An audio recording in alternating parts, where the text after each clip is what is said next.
Hello, everyone. This is Dr. Alan Simberg, and in today's video, I'm going to talk about how to manage triggers.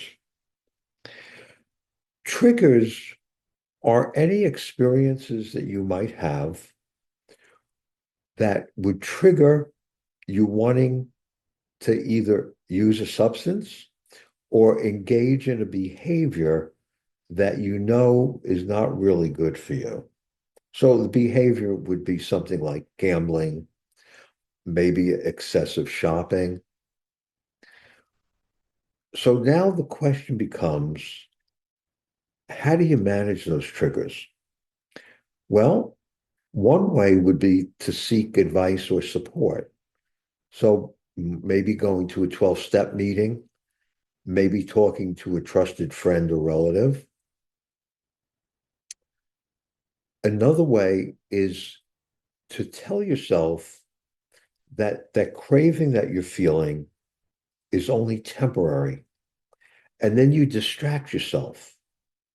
You do something to take your thought off that craving. A strategy that I think could be quite helpful for you would be to manage your thoughts because emotion follows thoughts and behavior follows thoughts. So I'm going to give you an example of how behavior follows thoughts, and then I'll apply it more to addiction. Let's say you're sitting somewhere, you're sitting down. Well, you're not going to stand up unless you think about standing up.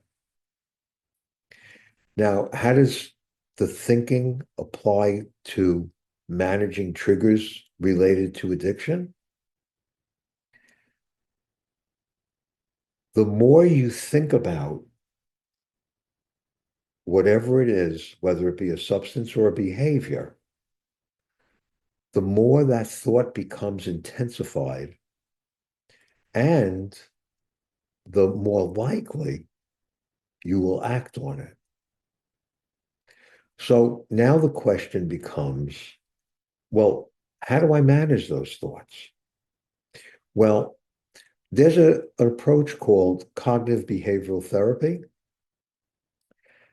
and there's three parts to it: cognitive challenging, cognitive reframing, and cognitive refocusing. Now, I'm going to make this simple because a lot of technical talk is not very helpful.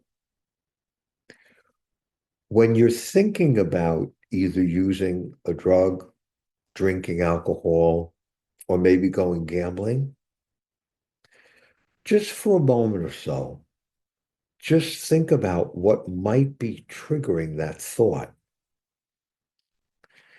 And as a sidestep to this, it would be very helpful once you get past that craving to keep a journal.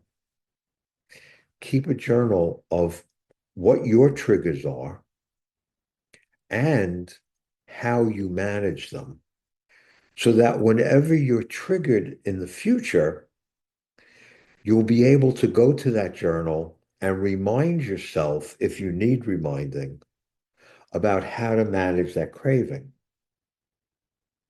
So once you realize, and again, when I say realize what's contributing to that trigger, it's either got to be a thought or it has to be an experience. So let's say you pass a place that's familiar. You drive past or you walk past a place that's familiar that you associate with using. Well, that would be your trigger. Okay. So once you realize, which I know that would be a pretty quick thing for you to do, most likely, you would know what's triggering that craving. You come up with a strategy to not use or not to engage in that behavior. But you also, in a sense, counsel yourself. You think of one or two reasons why it's not a good idea to allow that craving to affect your behavior. And then once you do that, you do something to distract yourself from thinking that thought. The reason is if you stay focused on that thought, there's a reasonable chance that it's going to intensify and it may lead to relapse or lapse.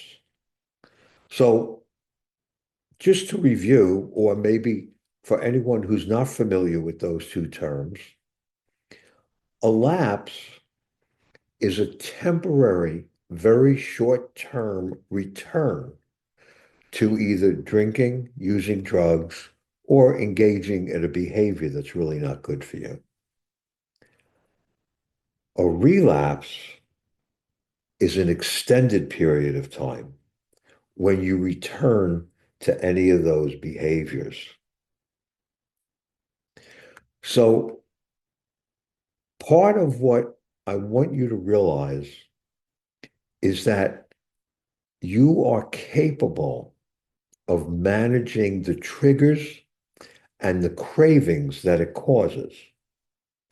The idea is to do and use the strategies as soon as possible as when you realize you're having a craving, because the longer that craving lasts, again, the potential is there that the craving will have the effect that will result in you returning to either drinking, using drugs, or engaging in those behaviors that are really not good for you. So I hope this video has been helpful to you. And one of the things that I want to let you know is that there is no reason for you ever to give up. Don't ever, ever give up. So one example of that would be, let's say you're triggered, you have a craving. And let's say the craving is just too strong to resist. Do your best not to beat yourself up. Don't use the very common rationalization, what the heck? I already did it. I might as well just continue. Do everything you can to prevent yourself from continuing to feed that craving.